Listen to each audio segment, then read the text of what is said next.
Ladies and gentlemen, welcome to Conversations with Joshua T. Berglan. Today, I have an amazing guest, really somebody that needs no introduction, but it's my job to introduce. So I got to tell you, I didn't know a lot about Dr. Shiva, our esteemed guest today, until he got kicked off Twitter, because he got kicked off right about the same time I did, and for a very similar reason. That's what got my attention. And when someone catches my attention, I go take a deep dive into who they are and what they're all about. And the cool thing about the internet is that you get to see what people talk about from years ago, and the internet's forever, as some of us know.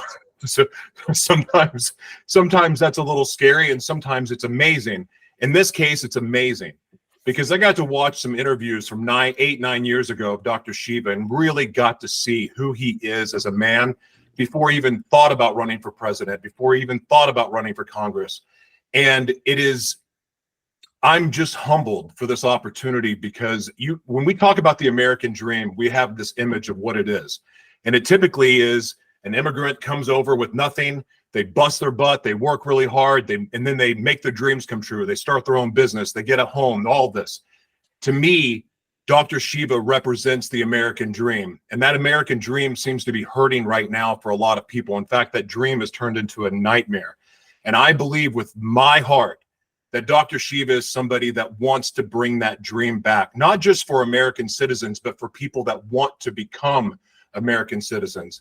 So I'm really excited about this. Typically, my broadcasts are conversations where we're going back and forth, but I have planned some questions that I think are very, very important. And the coolest thing about it is, of all of these questions, if I was to give these questions to any existing presidential candidate other than Dr. Shiva, I don't think they're qualified to answer. But Dr. Shiva is qualified to answer these questions, and I think they're very important, and I'm very grateful that you're here. Dr. Shiva, welcome to Conversations with Joshua T. Berglan. It is an absolute honor to have you here. Great to be here, Joshua. You know, one of the points I want to make sure that I think you hit upon, Joshua, is the underlying theme is this. Those who haven't done and just talk about something, you can't trust these people. Right. It's no different than someone sitting on the sidelines talking about how to pitch a ball, how to throw a curveball, how to be a major league pitcher, and they've never, ever gone through that process of going through the farm leagues, right, going through the minors and achieving that. And that's what all of these people are. They want to talk about the plight of the American worker. They want to talk about small business owners, right? They want to talk about this, but none of them have walked through that. So it's all theater. And I think that's sort of the theme of this. How can any of these people talk about the American dream when they've never had to actually go through the process of the American dream? So it's just to them, it's all messaging, and it has nothing to do with knowing all the nuances, you know, of what it takes to truly be an American. I would say all of these people are not, frankly, Americans. Their loyalties are not to the American working person. They're to a small set of elite, 0.0001%. And given what just happened in Palestine, you'll find out 99.9999% of them are Zionists.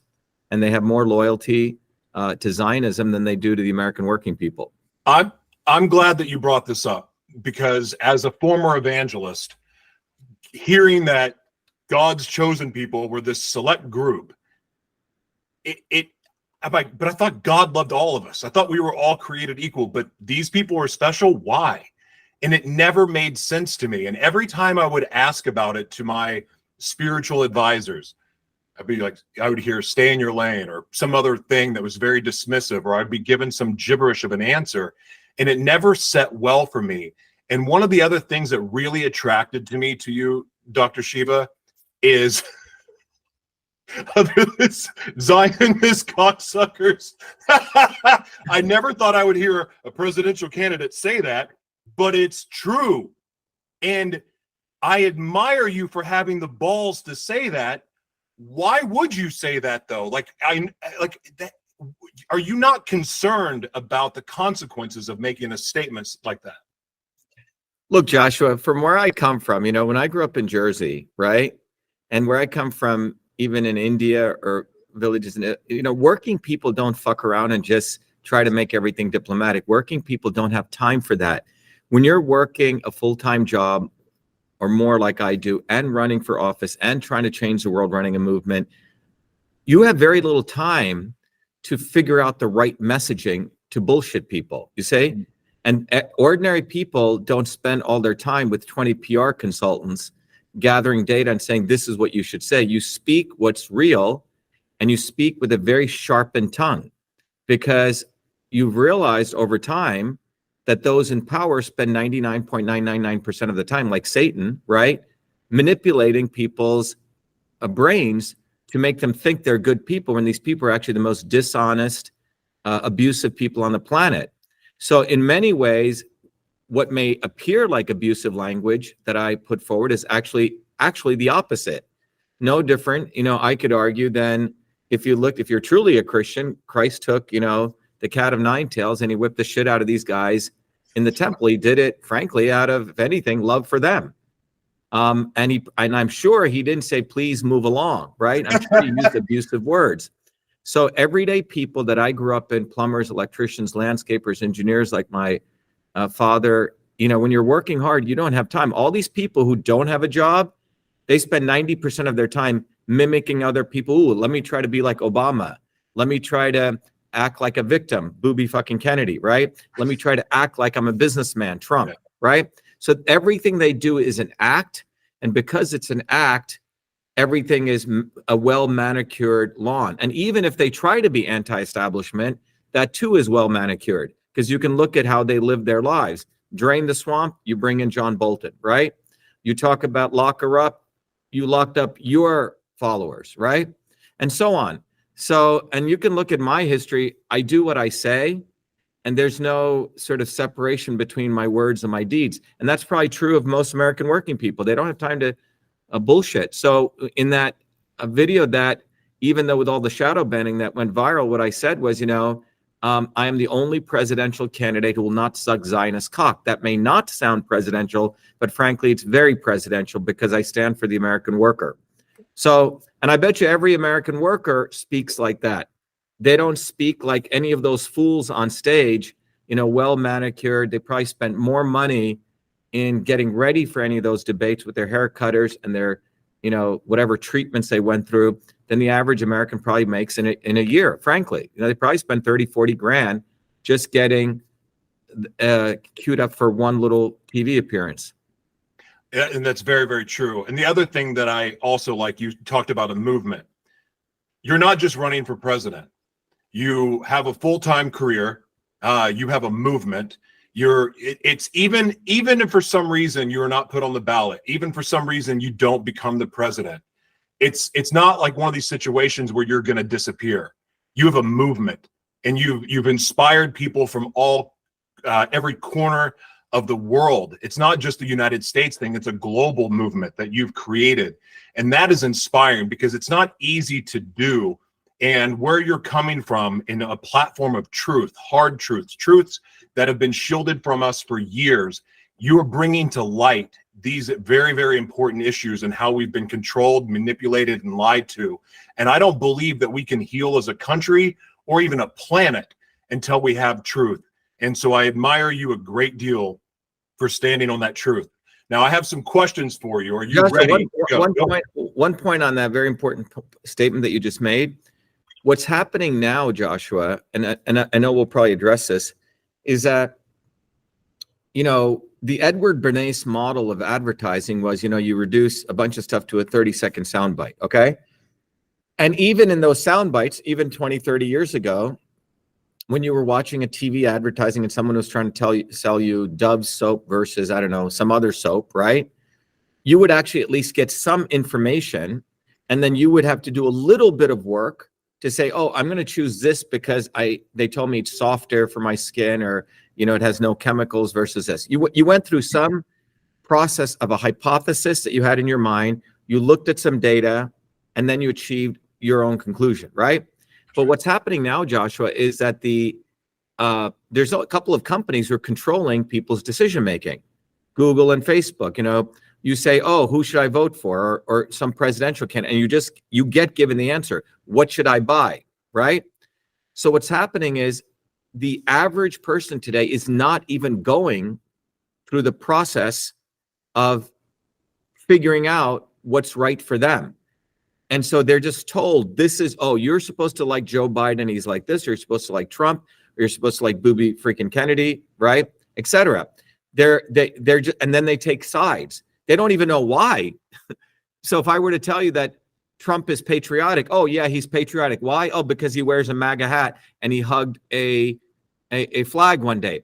But no reality check of the fact that he signed CISA into bill, right? No reality check of the fact that, yeah, you can go down the list.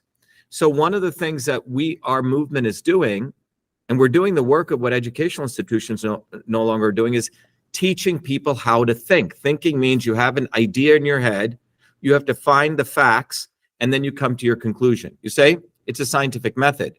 So we're teaching people that. So that's where we're able to, basically destroy ignorance. We're able to destroy these ridiculous ideas that Booby fucking Kennedy is for medical freedom, or Trump cares about the American people, he's a patriot. And you can go down the list. That our movement is exploding all of these and saying, look, you are actually a patriot. You actually care about freedom and truth. These people don't. And that is what we're doing. We're teaching people that they should raise their own self-respect, have dignity for themselves, have dignity for people like me and others who actually work for a living.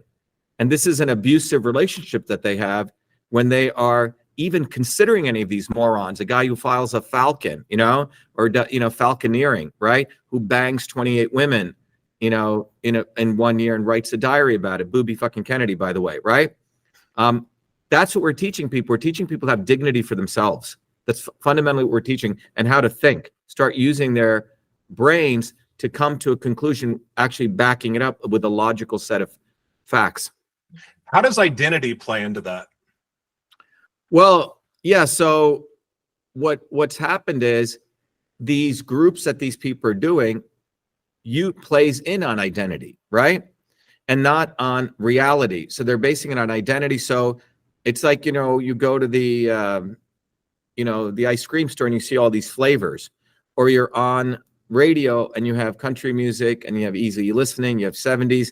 So what the establishment has done is they've literally created channels, and that's what it means. Channel. What is a channel? Channeling. That you can corral people down. Oh, okay. All you people who are into medical freedom. We got this fool over here who's, by the way, not into medical freedom. He endorsed Hillary Clinton 3 times, who's all pro-vaccine, et cetera, right? Booby Kennedy. Oh, all of you white people who want to act like you're Christians and think this guy's a Christian, Trump, we're going to give you Trump. Okay, and over here, we're going to give you a brown-skinned Indian guy who acts like Dr. Shiva, but he was overnight created, right? But he's actually a Brahmin, brown-nosed, big pharma brown-noser. We're going to give you that, right? So there, and then those of you who want someone who's against the military-industrial complex, or appears to be, we're going to give you Tulsi Gabbard, who's not against the military-industrial complex. So they're literally creating these characters, and then they corral people down. But ultimately, if you look behind this board of channels, it all leads back to the establishment. They're just corralling people through one view, and then ultimately they say, look, we're all one, we all got to work together. So that's how it's done. So before they used to just have, the Republicans and the Democrats, and they're realizing people are waking up. So they're creating multiple channels of manipulation on the left and the right. So they have Bernie Sanders over here. They have AOC over here, a little bit of a different, it's like chocolate chip, and the other one is, chocolate chip mint, right? So they have all these flavors to drive people, but none of them represent working people. That's true. Well, I want to get into these questions, and I'm so excited to hear what you have to say about them, because I believe that they're right in your wheelhouse. For innovation and science policy, we're going to start here. What are your plans to support scientific research in areas often overlooked by the government? Yeah, so it's a great question. Look, in the 1970s, again, none of these other presidential candidates even know about this. 1970 was a big turning point, Joshua, when massive consolidation of power took place between government entities and corporate entities at a fundamental level. This happened with science and innovation. You see, prior to the Mansfield Amendment, in like the 40s and even 30s, there used to be a lot of competitive work that used to take place, and in terms of basic research. And a lot of that basic research, believe it or not, was done by the military. So if you looked at the entire military budget, was massive. A little piece of that, a very little piece, by the way, is from a monetary amount, was a lot of money, but it was a very small fraction of the military budget, was just given to basic research. And what they would do is they would give money to really great scientists. And they made sure that they didn't have to beg for money. So if they found some guy had won the Putnam paper, or some guy had done some really good work, he didn't have to claw his way to proving himself. The merits of their work would give them money, so they didn't have to keep begging, okay? When the Mansfield Amendment came after the Vietnam War, it basically said, look, because of the Vietnam War, we don't want military budget going to basic research, right? So all of that money, which may seem like a small portion of the military budget, was moved over to two political agencies, the NSF and NIH, which was under the executive branch, okay? And so science essentially became highly politicized. So was no longer funding, even though it came from the military, right? It's a different issue, right? It funded, basic research. So go look at Bell Labs, wacky stuff they used to do, right? Really great stuff came out. That's one piece I want you to hold in mind. The other thing I want you to hold in mind is that when the founders created the United States, they created a very strong intellectual property policy, and they created the patent system, which was fundamentally created for small business people, right? Or so that innovation could occur in the edges, not in big institutions like MIT or Harvard or Silicon Valley, these concentrations of wealth and power. It was so anyone could come up with an idea, patent it, and they made it relatively easy, relatively cost effective, right? And then you had the life of the patent was 20 years, right? For 20 years, and you got royalties out of it. What has happened so keep the Mansfield Amendment, where there's consolidation of science, where science was controlled by a few agencies. And because of that, starting in the 70s till today, prior to the 1970s, when you went into academia they attracted the best people. They attracted wacky people with all sorts of wild ideas, right? But now, after the 1970s, it became a business that they attracted the people who knew how to do sales, meaning get government grants, how to wheedle their way through the government agencies. So most of the large institutions, you have spineless academics who basically practice the oldest profession now. And then over here, so that's on the science side. On the innovation side, what ended up happening is that the patent systems, also around the 70s and 80s, got really screwed up. And this is, again, because you have morons in the House and who never have created anything. Like Lincoln, by the way, had a patent. Franklin had many patents, right? The founders actually were innovators, right? And so what's happened with the patent system as of today is so if you want to get a patent today and I have to file for them, right? You better have a bunch of money, because you file for a patent that costs X. Then typically they give you a rejection. It's called an office action. Then you have to file again why you should get the patent. Then they give you another rejection. Typically you have to file again, and then you get the final thing. It's called a triple header. It's called reject, approve, and the patent office makes fees along the way. All right, it's a racket. So if you don't, and by the way, in software patents, they make much more difficult now with a thing called Alice, and I don't have time to get into it, right? So what's happened is, who gets software patents, for example? The big guys, Microsoft, Google. And Microsoft and Google and all these big companies want to get rid of patents. They want to make everything trade secrets. Trade secrets means, like, if you are walking around Microsoft and you say something in the cafeteria, they own it, okay? So the point is, the large set of 3 or 4 companies in tech and Silicon Valley, all the big guys, want to actually eliminate patents.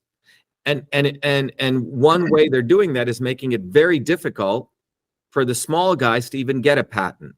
So over here, innovation is stultified, right? And over here, science is basically become a prostitution racket. And I'm not being hyperbolic about this, right? And I can give you one example in each area. So if you look at, literally, people should just Google Alzheimer's fraudulent research, University of Minnesota, you'll find this professor for 16 years ago.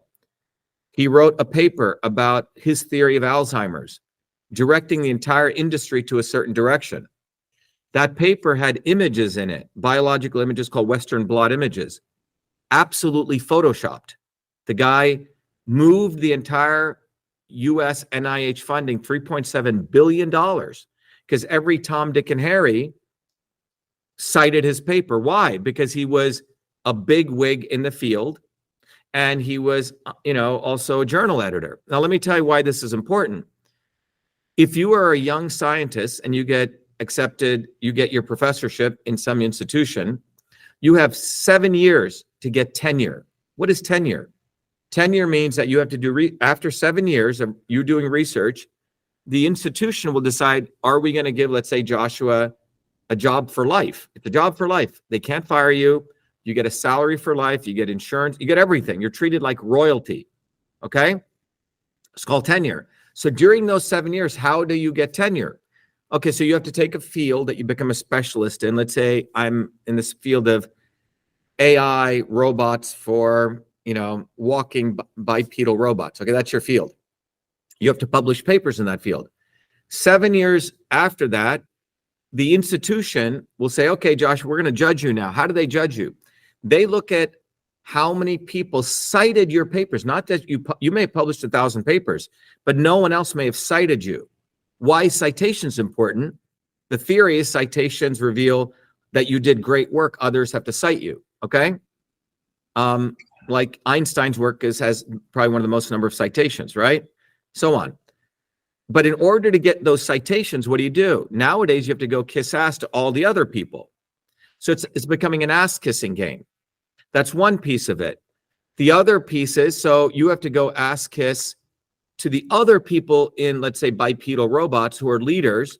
And whenever you write a paper, you have to cite them. It's this even though maybe a shitty paper, even though their paper may be directing the field in the wrong direction, because if you don't cite them, your stuff doesn't get published.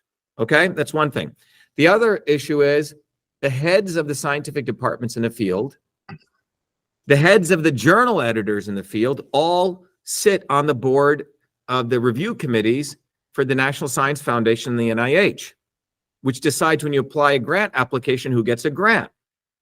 So if you don't ask kiss to these people, you're not going to get a grant, which means you're not going to get any money to hire graduate students to do the research, because you need to get papers published, because professors get their papers done with graduate students.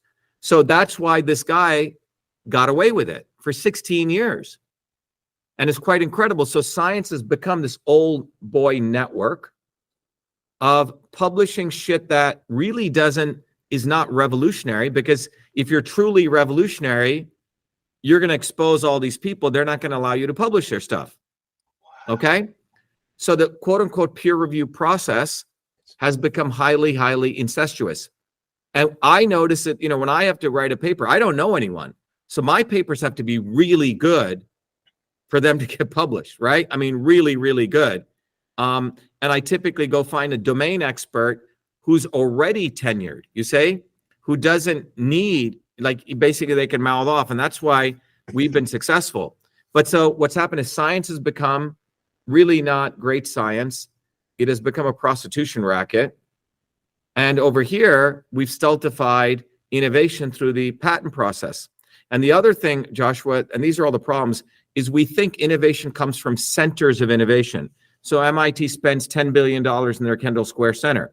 And their idea is, okay, in a small, 100-yard, square area, we're going to put all these companies, we're going to get all the venture capitalists there.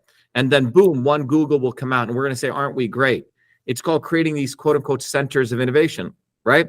And the reality is that we're not doing any great innovation. And the truth is that great innovation really does not come from centers. It actually comes from the edges. Dennis Noble, who was a professor at MIT of history and science, he showed this quite effectively. There was a Michigan mechanic in Michigan who actually is the one who came up with the automatic windshield wiper, which is a control system, right? It feels the rain, it has a sensor, and it knows how to wipe. Well, a couple of MIT professors, he did an essay, actually stole it from him. And they created the MIT Control System Center. So he tracked back the history of innovation to someone who's doing it truly out of his garage. Not like, oh, I'm doing it out of my garage to act like I'm doing it out of my garage, right? Like Bill Gates or Mark Zuckerberg. So this guy actually was a bottoms-up person. I created email long before I came to MIT in a small medical college in Newark, New Jersey. And I, recently went back to MIT. I was invited by the students to give a talk. And I spent most of the talk talking about the invention of email, because when the story came out and went to the Smithsonian, my biggest enemy was MIT. I was on the front page of MIT when I created many things while I was at MIT, Joshua. But when the news went into the Smithsonian, they were my biggest detractors because email was created before I came to MIT. That's what most of these academics are, spineless individuals who actually are not that bright. They got there because they know how to suck cock, okay? They really do. Zionist cock or otherwise, okay? And that's what happened in Hollywood, in art, in science, in technology. So we don't get the best people anymore. And you can see it in politics. All right? So what's the solution? Well, number one, the Mansfield Amendment should be repealed, right? The other thing that should happen is we should eliminate tenure. We should not fund any, to be specific, any of these institutions which are getting federal funds and supporting tenure anymore. Tenure should you go to an institution for 7 years, okay? Then get the fuck out and go get a job. Because many of these professors think they know it all. They literally are a caste system, like the Indian priesthood, right? And they think they know a lot, but they actually don't know a lot. They're very insecure individuals, most of them. So the tenure system must be taken out. And the way you do that is you don't finance, you don't give money to any of these institutions who have tenure anymore, which includes Harvard, MIT, Yale, Stanford, all these people, right? So you have to eliminate tenure. We have to have very, very criminal laws against academics who are journal editors and who sit at the head of the department and who are making decisions on who gets money. That's a massive conflict of interest. Would you create a bill to protect inventors? So like say there's a kid from the inner cities or anywhere that's not part of one of these organizations. Yeah, so it goes at the root of evil is these hedge funds and these venture capitalists, you see? So what the hedge funds and venture capitalists do is they go to like pension funds and they get their money. And then they say, we're going to give you 30% return because we're smart. We know how to invest in companies. They're not doing anything. All they're doing is an insider trading game. They just go and invest in their old friends in Silicon Valley. They create the companies that quote unquote succeed, you see? So the root of all this is that these large hedge funds and these large VCs, we need to cut their nuts off where it begins and not give them all of these tax breaks that they get because they're not really doing anything innovative except moving money among their own inner circles. You say that's one of the, we need to go at the source of this. And I have, so that's one. But the other thing that needs to happen is the patent process needs to be made much easier for everyday people, right? Right now, they're huge patent firms, right? Who spend a ton of money. So I think the way you do that is a patent office is running a racket and the patent attorneys are running a racket. They're all incentivized to keep the patent process as long as possible. So you need a lot of money to get a patent, right? So that's one of the things that really needs to be revamped right there. And we should make sure that, what Google and Microsoft and Facebook are doing to try to end the patent game doesn't occur. Because the patent process that was created by the founders is quite extraordinary. To give you an idea, 30,000 companies came out of MIT, okay? And those 30,000 companies now generate $2 trillion in GDP for the United States. It's quite a bit. Wow. So it's clear innovation is the key, but none of those presidential candidates have invented anything. They don't know how to innovate. And in fact, this guy, Vivek the Snake, his idea of innovation is he literally took money from his hedge fund buddies, right?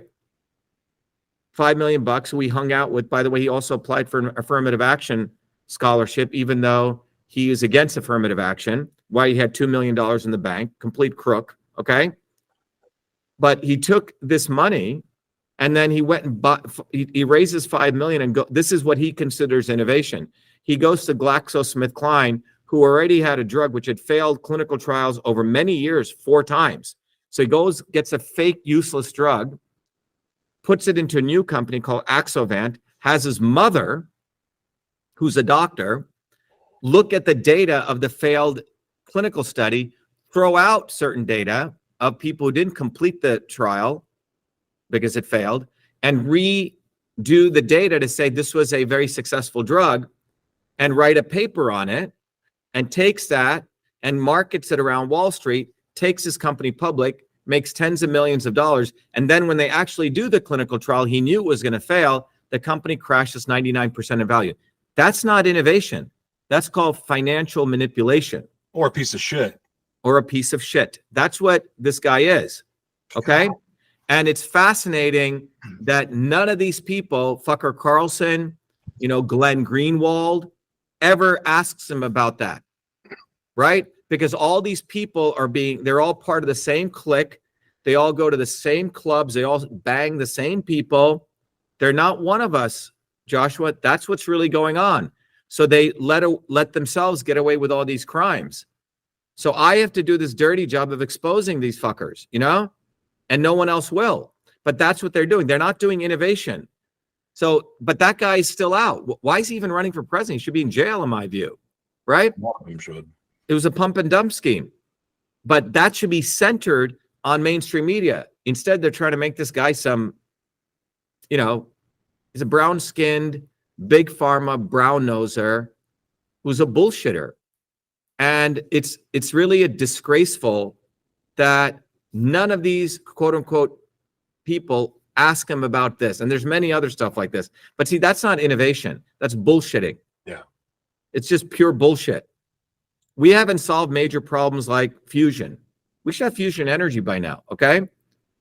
Which is the ability to create what the sun does. And in fact, people have shown some quite interesting phenomena with cold fusion, right? So we're not really doing major innovation, and the great innovation that does occur at the edges actually gets suppressed and made invisible by 2 or 3 of these centers for innovation. That's what's going on. It's a racket. Wow. I could talk to you about that for a day, but let's talk about digital rights and privacy. How would you balance the need for national security with protecting citizens' digital privacy in today's data-driven world? Yes, it's a great question. You know which institution did this, Joshua? Oh. So again, go back to the founders. These people are quite extraordinary people. And it's going to may sound anachronistic, but it was the United States Postal Service. So let me explain. When the Postal Service was created, Franklin, by the way, was the Postmaster General for the Crown before the Revolution. What is the Postal Service? The Postal Service was the ability, we didn't have cell phones, we didn't have faxes, we didn't have all this digital stuff. So even the British monarchs set up this way to transfer mail, right? Communication. And when after the revolution in 87 or 91, the founders created something called the United States Postal Service. Why? Because they wanted to have privacy. They wanted to enable, keyword is enable, the First Amendment to become real. And they wanted free speech to equal free reach. Not what Elon Musk is saying, free speech or the ADL. The ADL and Elon Musk are saying the same thing. 2 Zionists, that free speech is not free reach. It's completely antithetical to the spirit and what the founders wanted, okay? So when they set up the Postal Service, the idea was I could send you a letter, you could send your mother a letter, anyone could send anyone communications at pennies. And they created this entire phenomenal infrastructure to do that. Even today, the Postal Service is quite extraordinary. We don't give them enough credit, okay? 500,000 people, you get a letter, it makes it to the other place. But most importantly, the founders created a police force for the Postal Service. Very few people know this. So they created a police force in the IG's office, right? That would ensure that if you're a postman and I send a letter and you open up my letter and you watch it, it's 22-year sentence in prison, okay? So they created, and by the way, the Postal Service is a quasi organization. It recognizes communication must be done for the people, by the people. That's why you have these little post offices in every little town. It's quite extraordinary. And these post offices would do everything. They would do banking. You could do all sorts of things, right? And you could get your passport, right? They really were the center for doing all sorts of transactions, very important transactions. But your privacy was premier.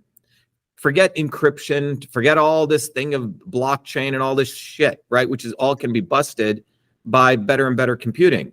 They had these very powerful framework of laws, which said, hey, if you violate someone's privacy, you go to prison for 22 years. And they had this police force, right? It was enforced. It's quite fascinating. So up until 1787 to all the way to 1970, nearly 70% of the communications that went through this very powerful infrastructure was political communications. Right wing, left wing, Nazis would communicate, communists, Green Party, and no one was outed, okay? Because you had constitutionally this framework, which was, and no one talks about it, which is an adjunct to the First Amendment. The First Amendment has no teeth without the Postal Service. Think about it. The First Amendment has no teeth because I can send you a letter, I can communicate. It's really the internet before the internet, or it's email before email, okay? So what happened was in 1997, between 1970 and 1993, and I know this as the inventor of email was really an intranet application used in the offices. You'd connect up a bunch of computers and you ran email. When the web came in 1993, this is when really the problems start, because the Postal Service didn't do their job. The Postal Service was put into framework to enable the free communications of people. It was at that time, you had paper, but that wasn't, these idiots forgot what they were doing. So 1997, email volume overtook postal mail volume. Postal mail volume came down. And I was running my second life in email was I created a company to automatically analyze the email and route it for customer service. We were, the number one company in that space. And I met with Postal Service in 1997. And I said, look, this is very dangerous. And I did it as a public service. I met with the executives of the Postal Service. I said, you guys must create a public version of email, or for that matter, social media services. Just like, you have postal mail and you have FedEx, right? Mm-hmm. But that would be protected by the laws of the Constitution. They said, who are you? You're a 29-year-old kid. You don't know anything. Why don't you move along? We're in the postal mail business, and we have 500,000 people who work for us. We're bigger than Walmart. Basically, get the fuck out, okay? Well, 14 years later, in 2011, the Postal Service is going out of business. They're saying we're not making any more revenue. What happened to the Postal Service? It was gutted. All the high-valued first-class mail went to FedEx and DHL, thanks to Reagan, because of the people who funded him. So they started gutting the Postal Service. And in 1997, private companies, social media, email companies, Hotmail, Yahoo, Gmail came out, and they would give you free email. Remember? Yeah. So everyone signed up for free email, forgetting to read the terms and conditions where these companies own your email. You don't have the protection of the Constitution anymore, right? These companies literally own your email. This is where it began. And I was the first one to see this and call it out. Oh my God. So in my view, even if you look at blockchain, we have blockchain. Well, the communication between me and you through the blockchain is still done through their infrastructure, which is now owned by private companies. Certain things, Joshua, must be owned by the people, like air should be owned by all of us, okay? Right? The highway system. In my view, these things are public infrastructure. So this is a solution. Number one, if I'm communicating with you right now, the communication is reliant on either Vodafone, AT&T, T-Mobile, or Verizon. If they don't like me, click, I'm gone, okay? That's ultimately the wiring, right? So we don't have an alternative to that, but there is an alternative. And I wrote a paper on this back in 10 years ago. We need to create our own public networks owned by the people for the people, called mesh networks. Ooh. Okay. So you can use AT&T or Verizon, but it's peer-to-peer mesh networks. And the technology has existed for this now over a decade to do this. So we become the network, number one. And on that network, we run our applications brought to you. This is what I would force the Postal Service to do this. You give people the YouTube, the equivalent to Facebooks, et cetera. Now, if you want to use the private companies, great. But when you use this, guess what? No one can throw you off. It's protected just like physical mail. And if anyone interferes, 22-year sentence in prison. This is the actual solution. It is not tech. And you're speaking to a technologist. Ooh, Bitcoin, ooh, blockchain. Well, when quantum computing comes, they're going to be able to break prime factorization, and you don't have your quote unquote encryption. Every time you do one level of encryption, there's a faster computer which can break it. So it's not technology. We actually have to have policies here. And what I'm saying is the founders already had it, but you have a bunch of idiots who don't know anything about technology. So they don't even know why the founders did this. And the reason, again, it gets back to what you started out. How can any of these people talk about us when they don't know us? How can any of these people even comprehend, be in the founders' brains? Because they've never created anything.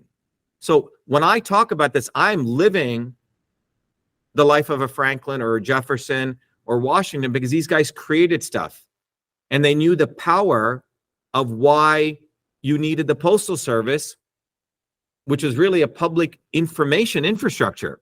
It wasn't just sending mail out. And we don't have a public information infrastructure right now. What we do have is that the government now tells social media companies who to silence, and that's what my lawsuit discovered, okay? And the government, and that was long before Twitter files, which again, Glenn Greenwald, Tucker Carlson concealed. My lawsuit, and same with Jim Jordan and Thomas Massey and all these people.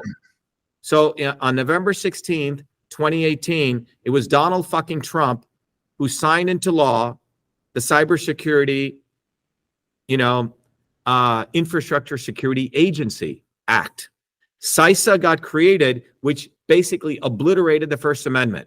So CISA gets created under the front end. Oh, we need to protect us from foreign people, foreign communications. But what it did was they created this entire infrastructure, which allows government to have a direct connection to social media companies and tell them to throw off people like me and you, which is what they did in 2020. Mm-hmm. Because I was exposing the Secretary of State of Massachusetts. It was government who told social media companies what to do.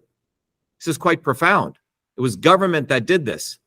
Yep. So now, and we are all reliant on these private companies right now, right? And when so here's the conundrum. This is what's very powerful, what they've done. A private company can throw you off because they too have First Amendment rights. So Facebook can say, oh, we don't like Josh, we're throwing him off. Oh, you threw me off. Well, it's my company. I can throw you off, get the fuck out, right? Like I can throw someone out of my building here. But government is telling them what to do. You see, so they're getting a double whammy. So you say, well, Facebook threw me, oh, well, Facebook can do it, but guess who actually threw them off? Government. And then government can say, we didn't do it. They can hide. We told them to throw it, and they made their own decision. So we are really screwed in this sense. So the only way out of it is, number one, the 2016 Cybersecurity Information Security Act must be repealed, okay? And a lot of people need to go to jail on this. In fact, every congressman unanimously voted, including Thomas Massey and Jim Jordan. It was a unanimous vote. So Thomas Massey is like, they get a few black people or a few Indian people, to be professors. He's a fucking token constitutionalist.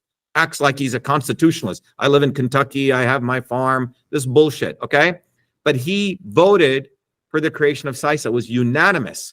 Every member of the House, so all of them are traitors to the U.S. Constitution. Every single one of them.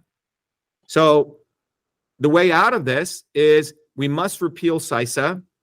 We must and I have the plan for it. I actually wrote it because after I critiqued the Postal Office in 2011 when they were going out of business, the postal inspector general who heads up the police force hired me. And he said, Shiva, why are you attacking us? And I gave him 2 reports. They've implemented none of it. So I have the solution, which is the Postal Service needs to be re-engaged, number 1, to do their real job. We need to create mesh networks by the people, for the people. So we own the piping end to end. And then we need to make sure that CISA is repealed. That's what needs to happen. So it's 3 tangible things. Without that, it's not going to be like technology is going to help us. Technology never helps us, Joshua. What technology does in the wrong hands, it actually consolidates power much faster. And that's what keeps happening. It sounds like you're talking about a digital underground railroad as a solution to it exists and everything else. That's what the Postal Service was. Yeah. The U.S. Postal Service was created because the Crown was opening up all of our letters. So the Postal Service said, no, if you open up a letter, you go to prison.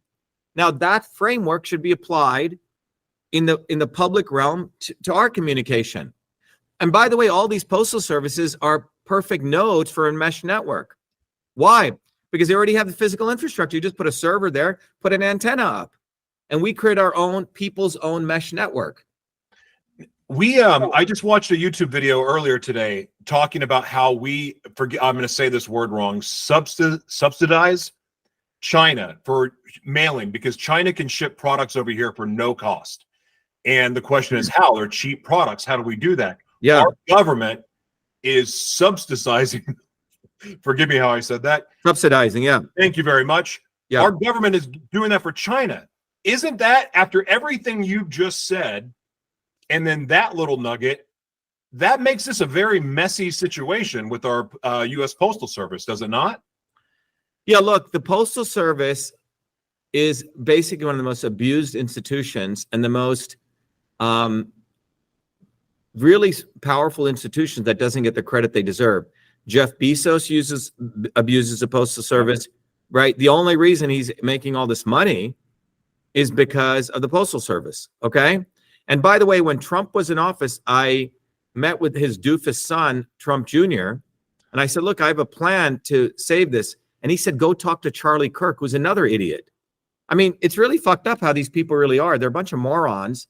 And, they would hang out at the Trump thing, just drinking and hanging out in their little cliques. They don't give a fuck about solving anything. They perpetuate stuff, and their goal is to then create a controversy, and then both sides make money sending emails on, oh, he hates me, she hates me. You see? That's what's going on. But the solution to this privacy issue is not going to come from technology. And I'll put that in writing. It's going to come from policy. Wow. One of the other things that really inspired me about you is hearing about your grandparents and your family, your sister, your brother, yourself, that education is obviously very, very important. You have 5 degrees from MIT, but your sister's accomplished. Like, your family is very accomplished. It's inspiring to me to see what your family has done. So I know education's important, but our educational system's a mess. And I do know that there's a lot of good-hearted people that are working to find solutions. So this next subject is education reform for the 21st century. What are your ideas for updating our education system to meet the demands of a modern global economy and the technological advancements? Yeah, it's a great question, Joshua. So there used to be this concept of the one-room schoolhouse, right? And in that model, the teacher would have, let's say it was 8th grade, right? Everyone went to that one-room schoolhouse. Think about what it was. It was quite fascinating. And so you had kids who were 6 years old, 7 years old, all the way up to kids who were, let's say, 18 years old, right? Or 10, whatever the age differences were. And so the teacher would have a curriculum, and it was personalized to all these students, and one student would also teach the other student. You say? It's quite fascinating. And again, this was decentralized, all right? And you had faith in the teachers to figure out what was right. You pushed it down to the teachers. So the teachers could figure out what was right for the student. So you had intelligent teachers who would say, wow, this student, he studies I don't know, he doesn't understand negative numbers really that well, and he's getting lost there, and this student understands it better, so I'm going to pair them together. I have to do a different kind of curriculum, you say? So it was personalized, but you put the power in the teacher. Very, very important, because a lot of people went into teaching because they really enjoy teaching and they love when a student gets it. It's like if you teach, and I've taught for years, the greatest thing that you feel as a teacher is when you find a student who gets what you're talking about. You say, it's like really amazing satisfaction. And then that teacher can teach others. All right. That was really the concept of the apprentice, mentor model, right? That's where this originally comes from. So what we've done is we've removed the teacher's power. And again, this also occurred in the 1970s because we created this organization called the Department of Education. All right. The other thing that also happened was advances in science took place. One of the biggest advances was to start looking the world as complex systems. And so while reading, writing, and arithmetic are important, even before that is we need to teach people how to think from a systems perspective, how the ankle bone is connected to the foot bone. 90% of doctors don't know this. They're basically morons. When you go to a doctor, he's a specialist. He doesn't see your body as a whole. He doesn't know that if you have a problem in your eyes, maybe it's connected to your liver, which by the way it is, okay?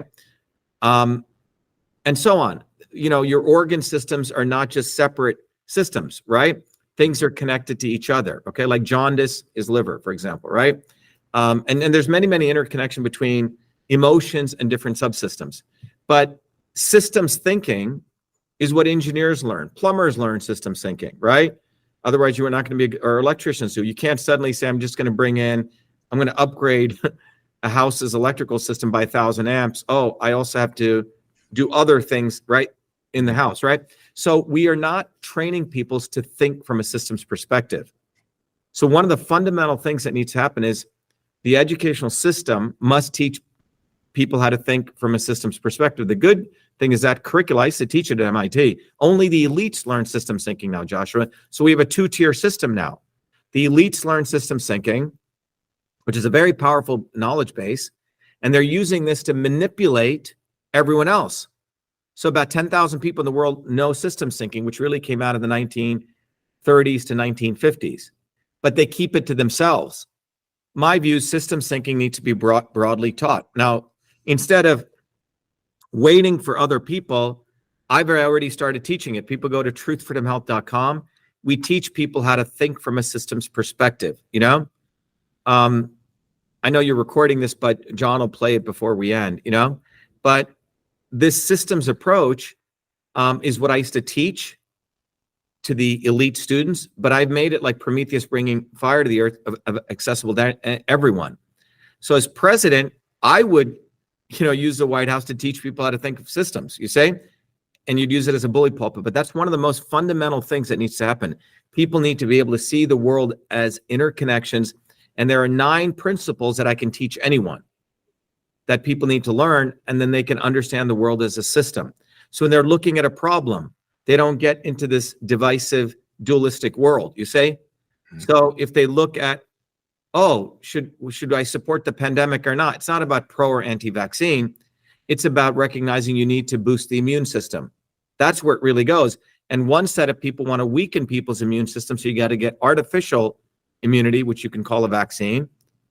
And that's what this is about. So if you take any problem, once people start learning system science, you literally become a very powerful individual. Those in power do not want to teach systems to people. They also do not want the teacher being able to personalize education at the ground level. Now, the wealthy let you do that in the elite schools, right? Yeah. So you pay a lot of money, and then you get your small teaching groups. But they don't, it's really funny, the same super wealthy people who talk about diversity and inclusivity, they reserve personalized teaching for their kids, small classrooms, and the teacher figures out. But the rest of the other people, poor white people, poor blacks, poor brown people, they have to go to these public education system where it's one size fits all. And they can't. And so what's happened out of that process is you don't get teachers who really enjoy teaching, right? You don't get the personalized teaching that students deserve. And people clearly are not learning to system think. So again, a two-tier system. One system for the elites, they learn how to think from a systems perspective. They learn about systems. They get personalized knowledge, personalized tutoring, and the rest of the people remain in the dark. It's literally a caste system. That's what they've done. The swarm wants to have these two tiers in everything we can talk about. And it starts with education. And to your point, Joshua, when I was growing up in India, I should find that picture. There's a wonderful picture of my mother, this dark-skinned Indian woman with all these light-skinned Indian men. Here's this non-Brahmin Indian woman in the deep South, like Mississippi, right? A black woman in Mississippi gets to go to school with all white dudes, okay, at Harvard. Not even at Harvard, right? And that was my mom. And she was quite extraordinary, right? And my dad grew up in war-torn Burma with nothing. He didn't see his first book, I think he was 10 or 12. So my parents had a great regard for education because to them, it was a way out of their slavery. So that was pounded into me, and I want to pound that into people. The only way out of this slavery is knowledge, but the right knowledge to destroy ignorance. And that is systems thinking. That is individual, one-on-one. I mean, I still teach every day, man. Thursdays, everyone should come to our open house. They're great. 11 a.m. or 8 p.m. I spend probably 8 hours.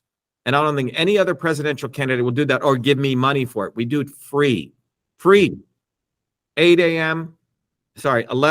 and 8 p.m. EST. We teach people how to take care of their body. We teach people how to do local farming and buy locally. We teach people how to think systems. We teach people the 7 secrets of innovation. And we don't charge anyone anything, Joshua. Absolutely free. You don't even ask for donations. What's up with that? So here's the deal. Fucking Kennedy, a billionaire trust fund bitch, right? Is give me money, right? I need to get on the ballot. Give me 15 million. Because A, he doesn't have any ground support. Everyone for him needs money. He needs money. Why? So he could get, his wife Botoxed, so he could make sure everyone coming to his home, so he could bang another 28 women and, in some Swiss chalet, wherever the hell, you know what I'm saying? These people are sickos. And so everyone needs to recognize, why are you giving these people money? The average American maybe has $400 for a rainy day. Why are you taking $100 and writing it to Trump? Who has a golden plated toilet? Why are you giving it to a guy who, trains falcons? Okay. Let me throw a baseball at him and see if he can even catch it. Okay. Falconeering. That's the sport of the Saudis, right? The sport of kings. And so this is what people need to get in their head. Yeah, I have not asked for, in fact, when people give me a donation because of how I was brought up, I give them stuff. You give me something, I give you courses. You give me something, I don't feel right taking because I know, again, it comes back to I know what it takes to make money, how hard it is, how frugal you have to be to survive.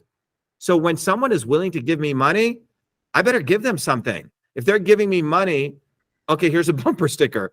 Okay, here's System and Revolution. Here's my course, because you're going to, we do leadership training. We don't charge anything.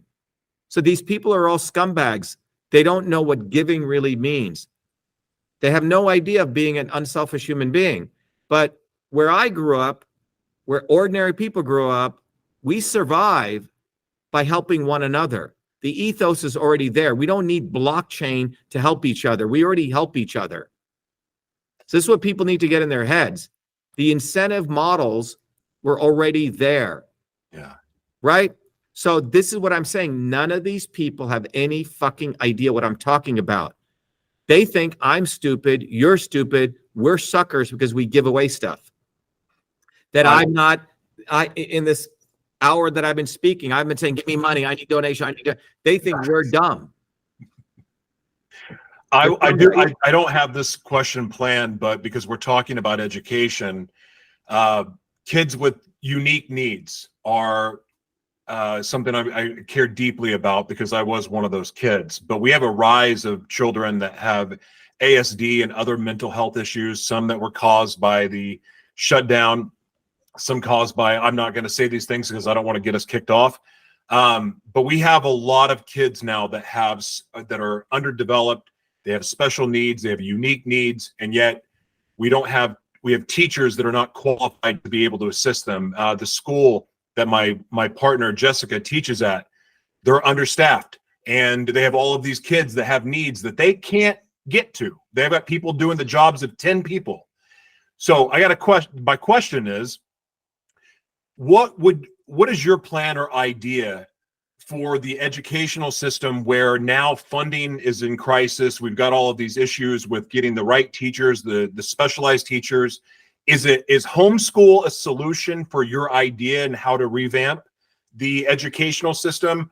Or do you think we can do this in a public school education system and actually have it work?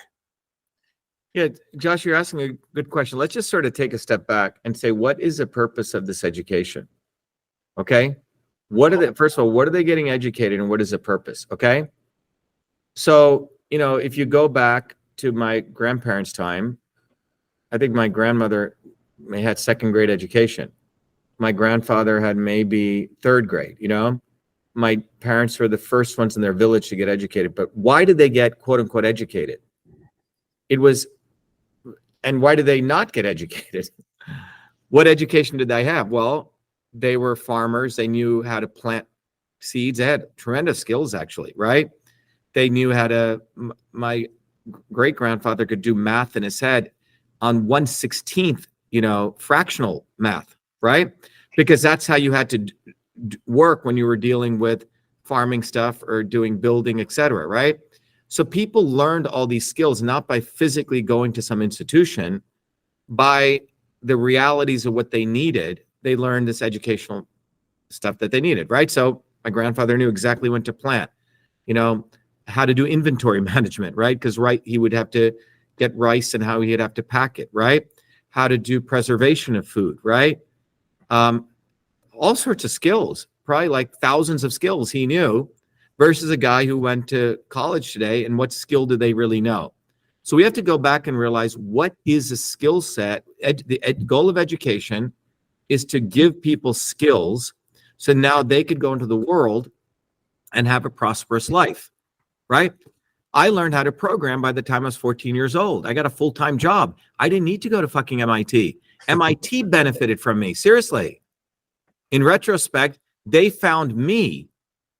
I didn't even know about the place. They used my knowledge that I got from these public school teachers, and then they gave me the MIT degree to act as though they did something for me. See what's going on? Wow. So think about what I'm saying. Yeah. These big institutions are actually almost like education trafficking organizations. They're finding already the best people, and they sucker them in to say, ooh, I got MIT now, right? And a lot of students, when I gave this talk at MIT, this kid said 90% of the kids here are very depressed because their parents pushed them to get in these institutions, and that was the goal, okay? So it seems like the goal of a lot of this primary school education is to get you into a big school, and then you're done. So parents are spending tens of thousands of dollars to hire consultants to make sure Johnny learns this and this and this so he can apply and get his SAT scores well and write his essays. So the whole thing has become a racket for these big institutions who are already getting good people that they put the brand on. In fact, in the 70s, when we had really good teachers and we were at the tail end of it, my teachers worked 3 jobs. And I've shared this before. My chemistry teacher won the best public school teacher. He worked as a general contractor, as a carpenter, and as a teacher.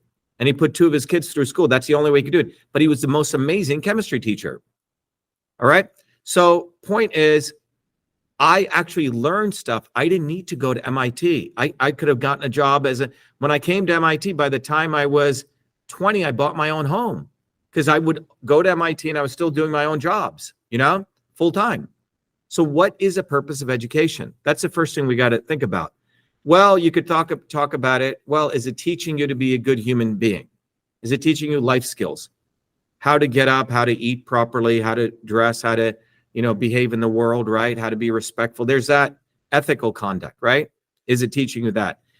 Is it teaching you how to survive in life, right? How to create a little to-do list, right? How to write a nice email, right? How to interact with people. And you got to find, John will tell you, my assistant, because my parents didn't teach me this. My educational system, I had to teach them that. And I have had to do this with hundreds and hundreds of employees because they didn't learn it. So life skills, how to survive, how to be resourceful. Do you know how to be resourceful? You only have $20, right? How are you going to stretch that almost like $2,000? Do you have the skills on how to do that? You see, to me, that's what my grandparents knew. Resourcefulness. You have a little bit. How do you survive with that? And then do you actually have tangible skills? Okay, do you know how to measure something? Do you know how to do the Pythagorean theorem? So if you have to calculate something, do you know how to do surveying, right? Do you actually, what are the set of skills you have? Can you program, right? Do you know how to start a printer and turn it on? A friend of mine literally had a woman that she hired, big, large corporation, and the young girl said, oh, the printer's not working. And she said, oh, did you check the printer for paper? She goes, oh, how do you do that? Okay. What I'm saying is everything is being packaged, including getting into these big institutions. Mama and papa are teaching them how to pass the SATs. And then when the kid gets there, so we have to really go back and think about that, right? So what I'm saying is we really have to look at by these ages, what skills do these kids have? Actual skills. And I think that's what needs to be talked about, Joshua. Now, once you identify that, there's many ways to teach those skills. You could have homeschooling, right? Where, parents teach it, communities teach it, right? It doesn't necessarily mean you have to go to school, right?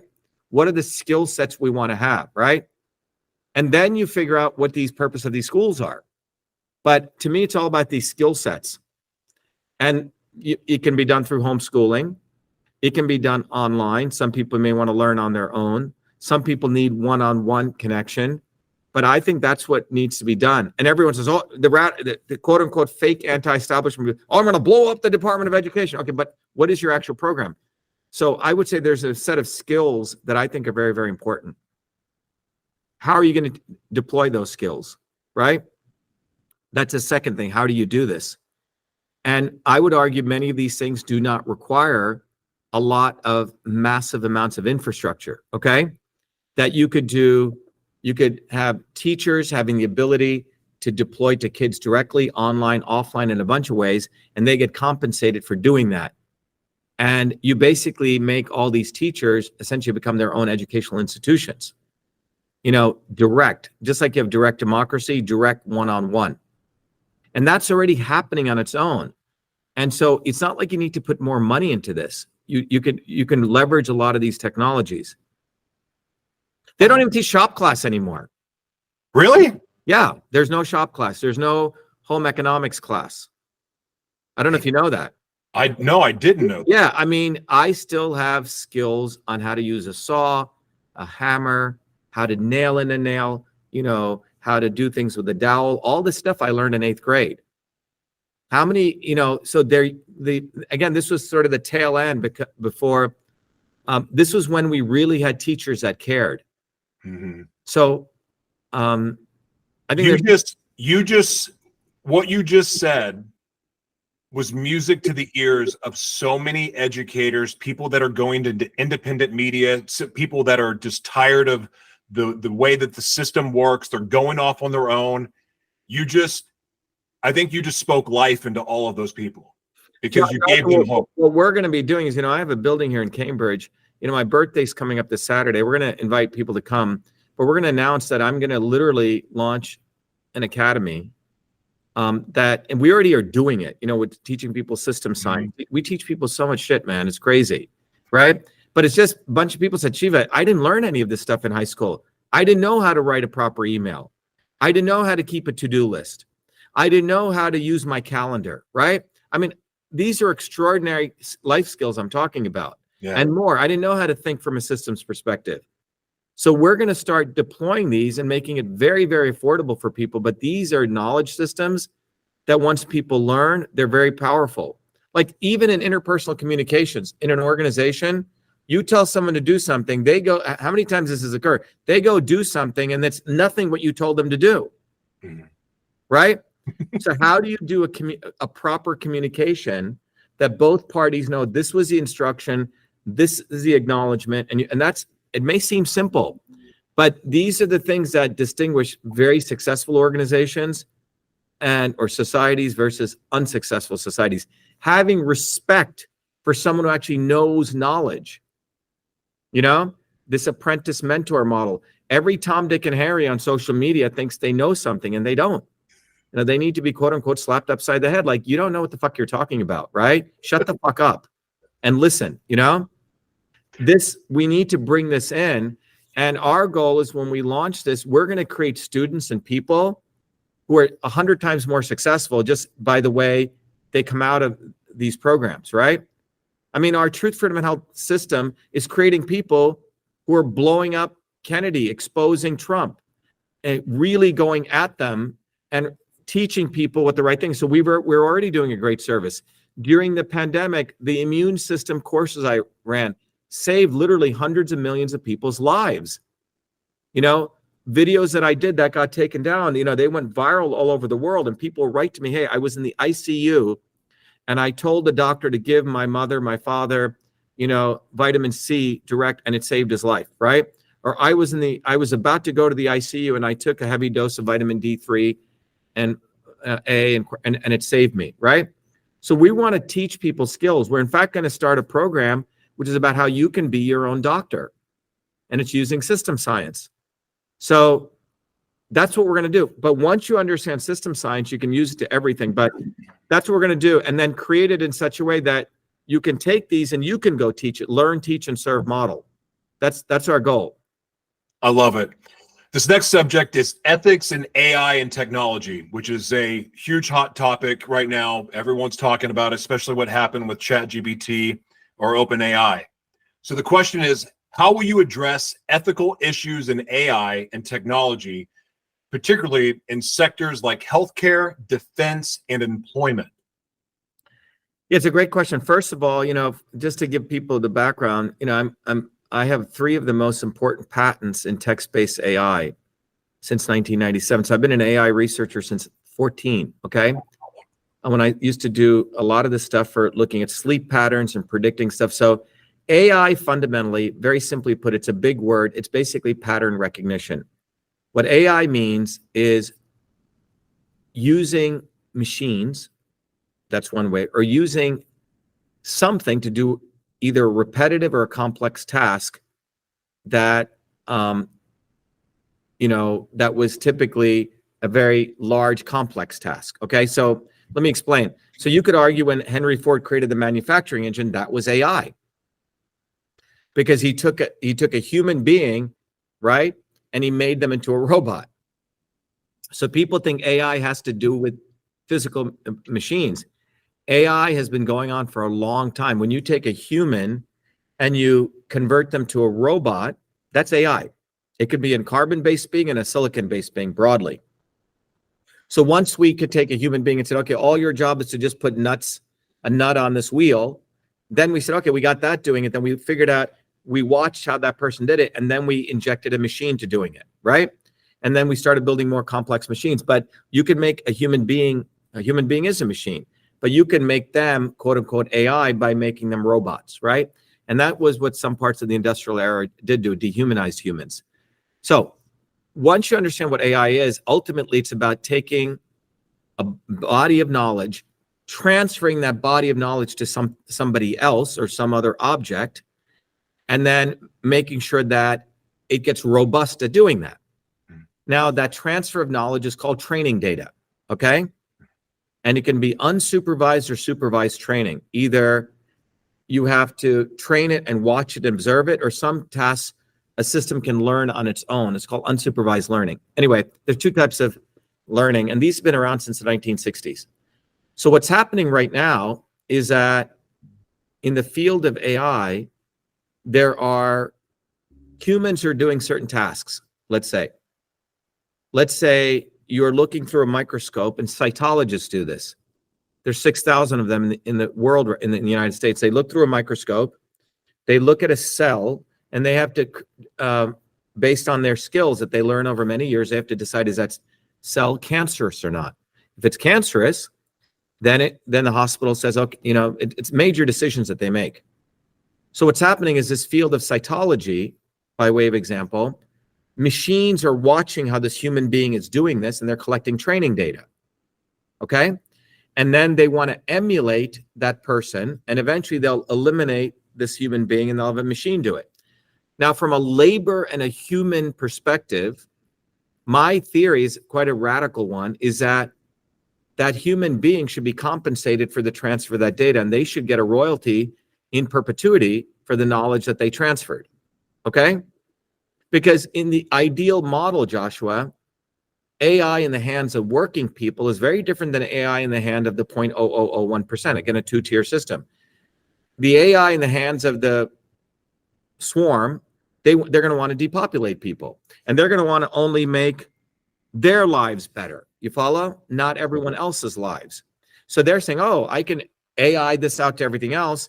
Let me eliminate 90% of the world's population because I want more for me. Right? That's where AI leads to. Now, working people, we can say, oh, I'm working 9-hour days and I get paid little. Let me, the knowledge in the cytology case that I transfer, I can work 2-hour days, but I'm getting in perpetuity a little piece of that knowledge that I transfer. You see, when someone goes to work and does cytology, they're getting paid 30, 40 bucks an hour for doing that. They're not getting paid for the transfer of that knowledge to a private company, which is now going to replace them. And this is occurring in every field. And I'll give you an example. This is occurring right now in the field of the entire Hollywood movie structure. There was a big strike, and the unions were brought in to protect the 160,000 union members. And it does not only actors, involves sets and crews and all these people, right? So instead of protecting the union workers, these scumbag leaders, fake leaders, what they've done is they struck a deal with the Zionist Hollywood studios. And what they said was, you know what? We're going to allow AI. And what they did was very fine print. They said, okay, before you, let's say you have 160,000 actors, you can start using digital replicas of them. And by the way, the technology is quite extraordinary. You can literally replicate you or I right now, Joshua, in terms of stuff we've done. So the machine learning has gotten quite good. So now what happens is a A-list actor who has a lot of money, he can negotiate his terms. He can say, okay, Tom Cruise can say, you can make a digital replica of me, but you're going to have to give me royalties. The union won't do that because he can lawyer up and he can do that, and he can get multiple movies in the same year. The poor young performer or artist or even set designer, if they're given a role or an opportunity, they're going to have to, the studios are going to say, I'm only going to give you this role if you consent to AI. Like, I can make a digital replica. And if you're an up and coming person, you're going to say, okay, right? You don't have the same power as a elite actor. So Hollywood is creating these two-tier systems. And this is what unions were not supposed to. They're no longer a union of solidifying all workers, right? So the unethical activity that's going on is that companies are essentially stealing people's knowledge and brain. They're not compensating them for that. And they're going to create two tiers of worker structures. And that's what's going on. This is at a very, very fundamental level. It's quite dangerous. And this SAG-AFTRA events that's going on with the Screen Actors Guild is going to set the basis for every field. And that's why the quote-unquote 2 union leaders are running that are all scumbags. Because what they're also doing is that the union gets a little piece of royalty from the digital replicas. So the unions have become one with the union, with the bosses, you see? So where that goes, it's going to lead to depopulation. It's going to lead to unemployment without wage compensation, you say?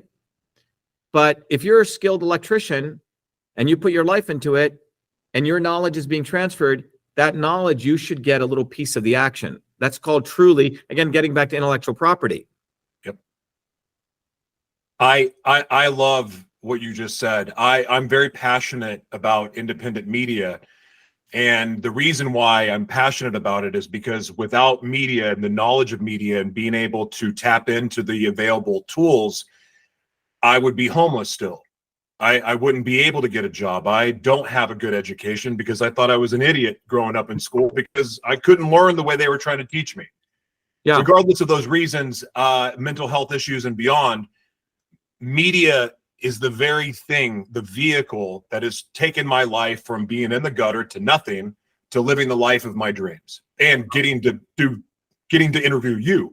I mean, that wouldn't happen without the tools that are available free, by the way. So I want to address what I'm saying, Joshua, with AI, the policies have to be constructed that they help the broad mass of working people and not the 0.0001%, this two-tier model. And you're seeing it occur right now with this SAG-AFTRA bogus union, which has sold out its people. So what are your strategies for closing the digital divide? Like, how are you going to assist these underprivileged areas to keep this from happening? Because I think it's the underprivileged areas, the people that don't have access to all the bag of goodies that some of us have. That's where all the genius comes from. That's where the and I know that from having created email in Newark, New Jersey. Yeah, okay? Absolutely. So the bottom line is innovation occurs in the edges, not in the center. So this concept of center of power is actually a bogus concept. Most things occur in the edges. The great things occur in the edges, you know? Mm-hmm. So one of the big things here is, you know, there's three aspects that engineering teaches you that exist in every engineering system. The movement of information, matter, and energy, we call it transport. The conversion of information, matter, and energy. These are three of the principles we teach in our systems course. And the third is structure or infrastructure, okay? So we have more than enough capabilities right now to offer significant infrastructure to every human in the United States, okay? And again, these postal services could be places for that. The buildings are already owned, the real estate exists, they have infrastructure, right?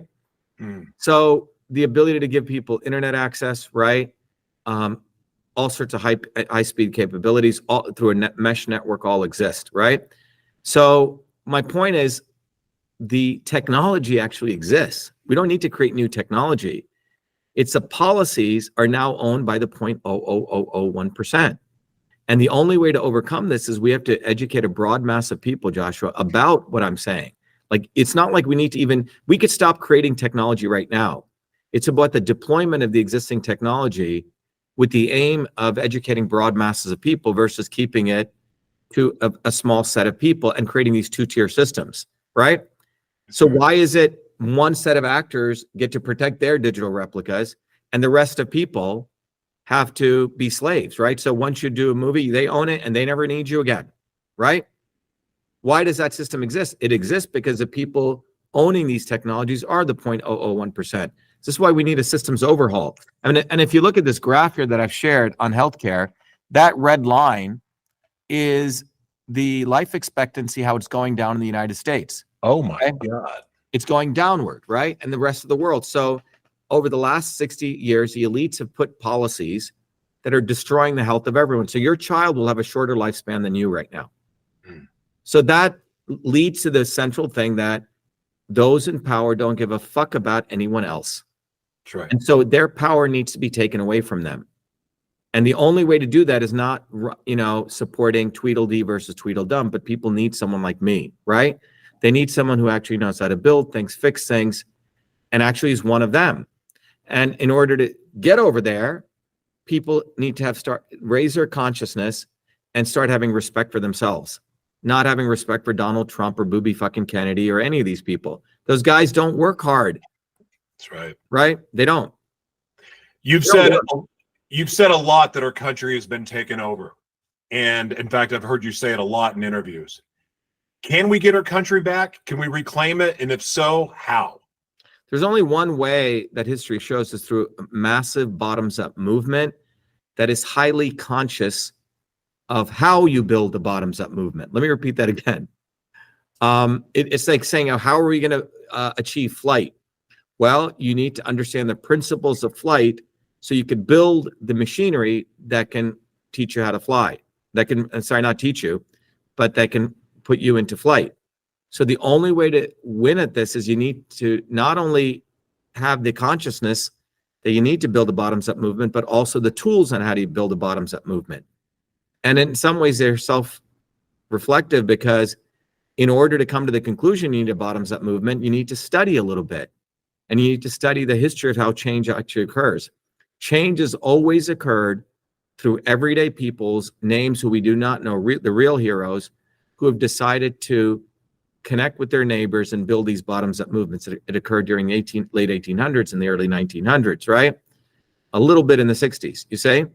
But it is these bottoms-up movements that have changed the world, not booby fucking Kennedy, not Trump, not Bernie Sanders, not AOC, none of these people. These people are the fly traps that the establishment creates, so we think they're going to do something for us. But they exist to corral us back into the establishment. Now, what I just shared with you, Joshua, can only occur once you understand that the world is in fact a system, a complex system. And one of the principles of systems is the concept of a self-organizing system, which takes a system into different transitions. You know, it took me about 50 years to write a book called System and Revolution. And people don't have to get it, but I recommend you do. But you'll actually understand what is a system. So you don't have to spend 30 years at MIT. How systems undergo phase change, which I call a revolution, and how those revolutions come. And you realize it's like the 100th monkey thing. Once people, you don't need to convince all 8 billion people, but when enough people understand, I think it's about 10,000 people really get it, the concept of beyond left and right. When people, and that's why these people like Booby fucking Kennedy and Trump are so good, because for me as a teacher, they're extraordinary tools. Because you can say, look at this moron. He's part of the establishment. Look at how he's manipulating you. Look at his background. It's a teaching tool. And you can say, see, they're not going to do shit for you, because all they care about is bullshitting you so you support the swarm again. And the only way out of this is you have to build a bottoms-up movement, which they don't want you to build. And that's why they make me invisible. And that's why they'll make you invisible. That's why they make you not have any faith in yourselves. That's why they make you disrespect yourself. That's why every microsecond on all the mainstream media, they're hitting you with so much psychological, messages to actually demean you and elevate themselves. They constantly creating these two-tier systems, right? That's what they do all day long. And the ultimate goal is for you not to honor yourself as someone who actually gets up and actually does an honest day's work, and to put your faith in them. So that's the only way. And so our movement, Truth, Freedom, Health, is doing that, Joshua. And so everyone should go to truthfreedomhealth.com, come to our open houses where you can learn how to do this for yourself. And then our campaign for president gives finally people an opportunity of to raise their standards, to see one of us, me, in them, and say, wow, this guy is one of me. Why am I even considering these morons? And then they have to get over the hump. Ooh, I don't think if you could win, you're running as an independent. Well, you have no choice, because the alternative is that your children are going to keep dying. It says the lesser of two evils is killing your children, and including Booby fucking Kennedy. He's a true evil, okay? He's a lesser of the lesser of two evils. This is my last question. And it's actually one of my favorite ones to ask you, is because one of the things I respect about you so much is the fact that you are working a full-time job while running for president at the same time. And filing lawsuits. And doing election systems integrity work. And getting on the ground and running actual demonstrations. And, walking my dogs and making sure the house runs, So it's really a 24-hour job. Joshua, and people tell you, and I do this because of the great respect I have for where I came from those working class people who gave me what I have, and my grandparents, and that's who I honor, working people, and that's why I work so hard. Well, I was going to ask you what your typical day is, like what time you get up in the morning and what time you go to bed. Like, what's your day like, day in, day out, especially right now? What happened to me was something, and I don't recommend this to everyone, okay? Since I was 12 years old, I used to go to bed at 2 and wake up at 7 because I wanted to achieve. So I would, wake up at 7, go to school, and then do sports from, I think, whatever, like 4 to 8, soccer, or, and we were on very large division teams where we were 13-0. Baseball, some people said I could have become a Major League Baseball player. I wasn't. I was pretty good, you know. And then I'd come home at around 8, you know, then have dinner, and then go from 9 to 2, man, doing lots and lots of problems. My dad and I would do all sorts of very complex problems, and I would actually help my father because my dad could speak English that well, but he was a phenomenal engineer. And he would always be getting screwed at work. He was paid 1/3 less than his other engineers, and he would always be solving problems. And then he would have to do reports.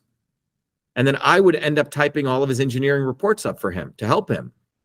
So I would do that, and then my dad would teach me all sorts of very complex math. So by the time I was in 9th grade, I'd finished calculus. But that was my typical day. So I learned how to get away with 5 hours of sleep. I learned to meditate at a very young age. So I would go into deep REM sleep, you say? And I still do that. So my typical day is, you know, getting up nowadays, you know, it's around, I'd probably get up around, you know, 5, right? 4 or 5. And then I'll do, you know, remember we're international, right? So I'll talk to some of our international leaders because they're at different time zones. You know, I'll do my email. I typically I try to follow, you know, when I can, a decent health schedule. Typically do lemon water in the morning, you know, do some type of, you know, protein with all sorts of stuff I throw in, you know, vegetables and all in all these mixes, right? Because I can't operate without getting proper nutrition.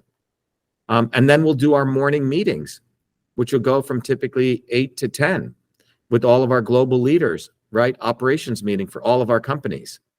And then, you know, I'll have to do, you know, some physical work, either write a paper, work on some equation, right? Some analysis. And I typically try to go work out. You know, I enjoy doing heavy weights, you know, very targeted weights in certain areas. And then if not, I'm 4 days a week, or I do yoga at that time. And then it's back to work, interviews, right? A lot of writing, a lot of messaging and communications and educating people. And then depends on if it's Thursdays. Thursdays is typically a 20-hour day, right? Because we're doing our open houses. Saturdays, we have leadership meetings. We have now about 100 leaders we're training globally, okay? And so that's a typical day. And then Sunday is a little bit of a respite, right? But it's still, you know, a block of time where I try to do something that's creative, or, you know, I enjoy cooking, these kind of things, right? But it's not work for me, Joshua, because I really enjoy what I'm doing, you know?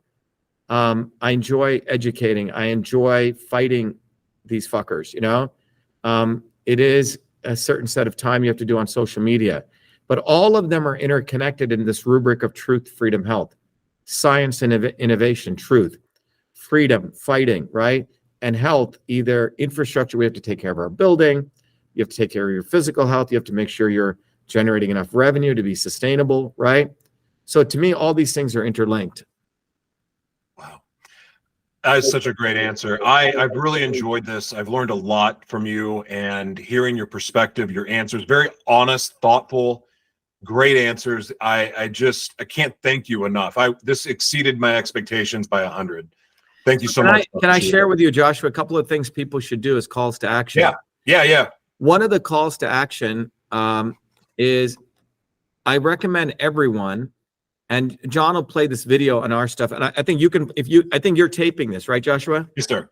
Yeah. So if people, you can share it with your people later on, but John will share 2 videos. But if people go to truthfreedomhealth.com, they will see here that we have this phenomenal program, Truth Freedom Health. And so there's 2 videos. People should watch the Swarm video, but more importantly, this is a video you can play for your audience, get educated or be enslaved. And, you know, our movement now is about 500,000 people in 120 countries.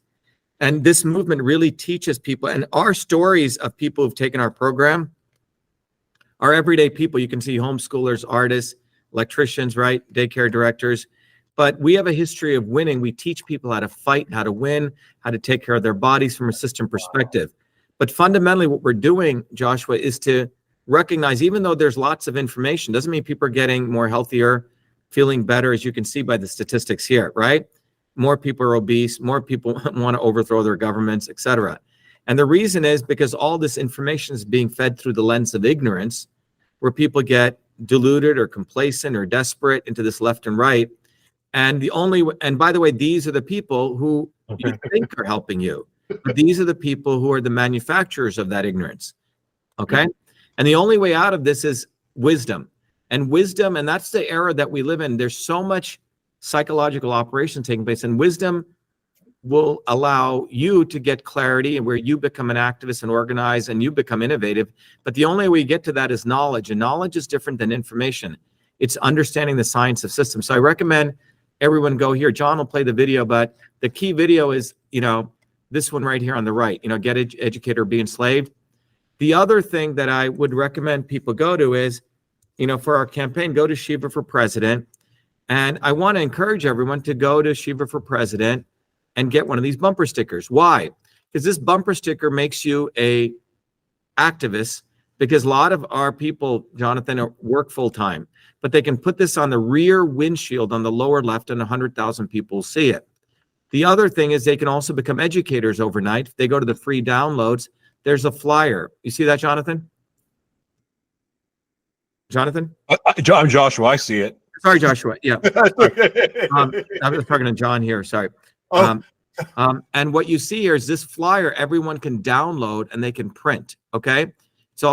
And it educates people. The left side teaches people what's going on all over the world in the United States. Life expectancy is going down. And this is not because of the vaccines or any one thing. It's because of a whole system of policies that we need to overhaul, and we need to overthrow the swarm, or we need to shatter the swarm. They can understand who is the swarm, who is our enemy. It's not the Rothschilds or BlackRock. It's not any one group. It's a whole bunch. It's a systemic operation. And then the right side gives them the solution. They can watch our campaign video. They can get educated or be enslaved by becoming a truth, freedom, health warrior. And they can obviously come to our open houses where they will learn how to take care of their body, shop properly, okay?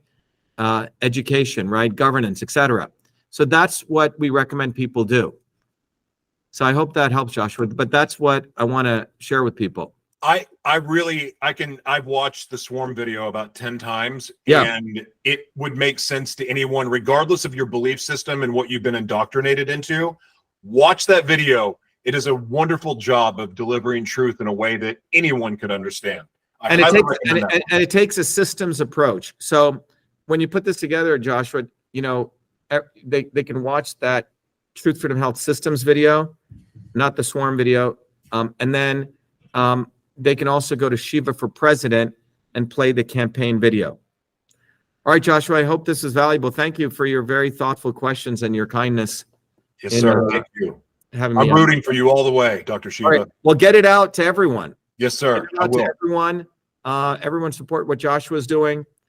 We need more people who are open to really looking at things how they are and supporting us, not them. It is us versus them. Don't let anyone tell you heal the divide like fucking Kennedy is. It's a bullshit. We're not here to heal the divide. We're here to make sure that we expose what the real division is. The 0.0001% versus the 8 billion people. There is a divide. So let's get them. All right. Thanks, Joshua.